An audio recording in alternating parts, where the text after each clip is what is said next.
Understanding the stack is of critical importance when trying to understand what assembly is doing, because it is going to make a lot of use of the stack. So conceptually, a stack, not the stack, but a stack in a data structure's sense of the word, is a last in, first out, or LIFO data structure, where the data is pushed onto the top of the stack and popped off of the top. So basically it's like a stack of plates and you put things on top, and you can't just like pull a plate out from the middle. You have to take things off of the top. You have to pop them off of the top of the stack before you can access things that are lower down in the stack. So conceptually, the stack, as opposed to a stack, now we're talking about the stack as used by assembly, is a conceptual area of main memory, which is RAM, and it's designated by the OS when a program is starting. And they designate it by basically setting a stack pointer and saying, here is going to be the start of the stack. You can start pushing things on and popping them off as you like. Because it's designated by the OS when a program is loaded, it's going to be different depending on different operating systems, virtualization, firmware. Everyone can do their own thing. That's up to the execution environment itself. Additionally, you can see them moving them around between program invocations due to security mechanisms like address space layout randomization. And that's the concept that because sometimes it's beneficial for an attacker to know where something is in memory on the stack, they're going to just move the stack around in all of the available memory to make it harder for an attacker to find something. So the important thing to know about the stack is that it grows towards lower addresses. So I always draw my diagrams with high addresses high and low addresses low. This is basically just me keeping up the convention that was used in the CMU architecture book that I learned from. So always assume high addresses high, low addresses low. If this is what a particular process's memory looks like, it could have a mix of things. It could have a stack, a heap, the actual assembly code, global data, and all sorts of other things. But the key thing is that the stack grows towards low addresses. Normal memory writes write from low to high, but stack additions keep making the stack pointer go lower, lower, lower towards lower addresses. So to emphasize this, I'm going to pull out this completely obscure reference to a Nintendo Entertainment System original NES video game called Metal Storm. In that game, basically you play a little mech soldier and you can flip your orientation. You can walk on the ceiling or you can walk on the floor, and you have the ability to just flip up and down. So the M308 gunner needs to be very comfortable looking up, looking down any direction. But in the orientation that we're going to be using, the stack grows towards low addresses. High addresses high, low addresses low, and so from your perspective you can think of it like it's upside down and it's growing downwards towards lower addresses. So you can think of it like that, flipping it around, the stack grows towards low addresses. If it helps, you can think about Ender Wiggin from Ender's Game saying that he has to orient himself somehow, and he chooses that, the enemy's gate is down, and I'm telling you here the enemy's plate is down. Or you can trust the wise words of Weird Al and understand that everything you know is wrong, black is white, up is down, and short is long. So stacks grow towards low addresses. All right, so the stack is pointed to by the stack pointer, SP, also x2, and it points at the top of the stack. And when we talk about the top of the stack, we're referring to the lowest address, the lowest memory address, which is currently being used. So not the address past the last data, but the address of the last data, the place where you will find some data. And while RAM is RAM, and if it was, initialized or written to at any point in the past, it will still have those values. But for the purposes of programmers, they should always be thinking of anything beyond the top of the stack is considered undefined or uninitialized and just basically should not be accessed, should not be relied upon, and accesses to that are fundamentally program errors. They're not supposed to access past the top of the stack, and we actually talk about in the OST2 vulnerabilities class how that can be used for exploits. So what kind of things can you find on the stack? You can find local variables, and we'll be covering that shortly. You can also find return addresses. So we talked about the return address register, but there's only one return address register for a given heart. And so consequently, if function A calls function B, sure, it may store the return address in the return address register, but what about if function B calls function C? Well, it needs to clobber the value in the return address register, and it needs to store that value somewhere before it clobbers it. Otherwise, you'll never be able to get back from B to A. So return addresses get stored onto the stack. Once some function calls another function, it needs to store off the previous value. We can have save space for registers, which we talked a little bit about, but we didn't cover in depth yet. There was a notion of callee and caller save registers, where some registers, a function can call another function and expect it'll be preserved. But if that function that it called needs to fiddle with the registers, they need to preserve it. That would be a callee save register. And other ones, the caller needs to save them before it goes ahead and calls another function, and that's the callee save register. And the whole point is those registers are going to end up on the stack. Dynamically allocated memory can also appear on the stack, and while you're probably familiar with the memory allocation function malloc, there is a somewhat lesser known version called alloc-A, and alloc-A will actually allocate memory specifically on the stack instead of the heap, which is where malloc uses. Sometimes, if it's enabled at compilation time, you'll see things like called the stack cookie, also known as the stack canary.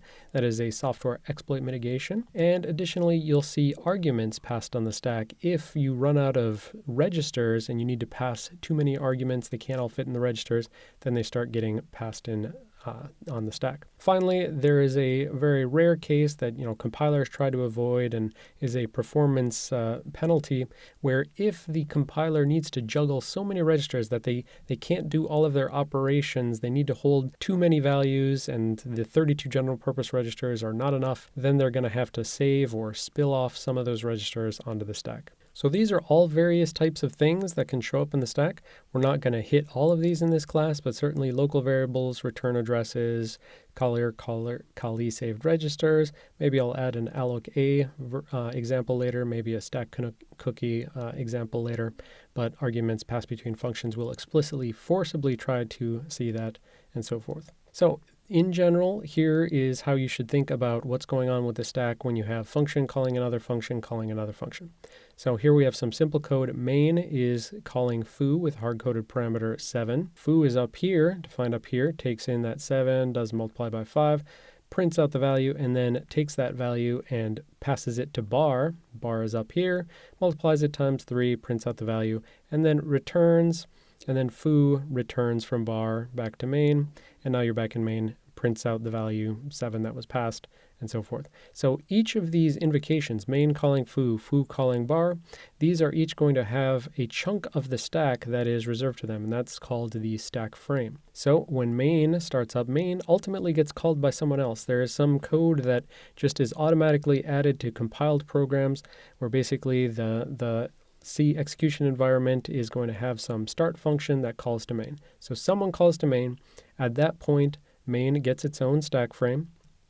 That bottom of the stack is going to be sort of the bottom of the main frame, or really the function that called it, but we'll pretend that doesn't exist for now. So the bottom of the stack is here at high addresses. High address is high, low address is low. So bottom of the stack is there. Top of the stack is the last value that was actually used in main's frame. So any value that was stored there. We're not going to focus on what values are stored there yet. That'll be for later in the class, but this is just a conceptual thing. Main gets a frame. When main calls to foo, foo gets a frame. The stack top changes, moving further towards low addresses. When foo calls to bar, bar gets a frame, and again the stack top changes. And so basically each of these are sort of reserved areas for each of those functions. When bar returns, then that area becomes undefined, uninitialized as far as we're concerned. It will have actual values, but we're supposed to treat it as if, we should never ever touch it and it doesn't exist anymore. So now there's only foo and main. Foo returns back to main, and main returns back to whoever it called it. And so that's basically the way things work. Functions get called, the stack moves towards low addresses, functions return, the stack moves back towards high addresses. Now when you're looking at the actual stack in RAM, and you're looking at it with something like a debugger, you have all concrete addresses, concrete values, you can sometimes think of it as if, I'm running a 64-bit operating system, and I can think of it like it's an array of a bunch of 64-bit values, where, one has an address hex 30, and then -8 is hex 28, -8 is hex 20, -8 is hex 18.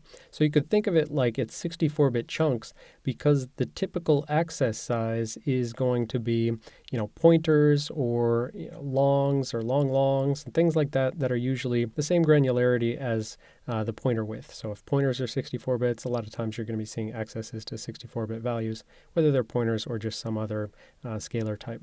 Same thing, 32-bit operating system, maybe you most frequently see accesses in 32 bits. But I want to be very clear that although you can think of it like it's just a big array of whatever your foundational pointer size is, in reality, you can have other scalar types of variables in C, characters, shorts, ints, and those may not take up the full space. So if you're in a 32-bit operating system like this, well, you could have a short value and then another short value and then a character and then a character.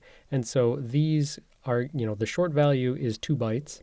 And so that means hex 30 minus 2 brings us down to 2e. Character value, that's 1 byte. 2d minus 1 is 2c. So basically, the granularity of access on the stack is going to be byte level granularity. So you shouldn't think of it like it's always must be 32, 64, etc. It can be byte level granularity, but it depends on what's most appropriate to the time. Sometimes it's easier to think of things as if everything's like this, just 32-bit, 32-bit, 32-bit. Other times it's better to look at things more realistically, especially when you're looking at local variables that may not have all the same 32 or 64-bit sizes. All right, and so the final point is just that our diagrams with high addresses high and low addresses low is not going to be what you see in debuggers. Debuggers will generally have low addresses high and high addresses low. So they'll start from some low address, call it address 0, and then they'll have, let's say 16 bytes, and then address hex 10, and 16 bytes, address hex 20, 16 bytes. So the key point of this Metal Storm game character here is to say you need to be comfortable reorienting yourself. And we're going to have little games that are specifically to try to get you comfortable with reorienting yourself on demand. Our diagrams are high addresses high, low addresses low, but you could go off and read someone else's data sheet, someone else's document, someone else's blog post, and they could use a completely different orientation. They might use it sideways as well. They might put high addresses to the right, low addresses to the left. They might put it the opposite way. And so the key thing is you have to be mentally prepared for whatever you come into and be able to always reorient yourself to whatever you're reading from whoever. But thankfully, a lot of documentation out there and a lot of computer architecture books following the same convention that I'm following of high addresses high, low addresses low.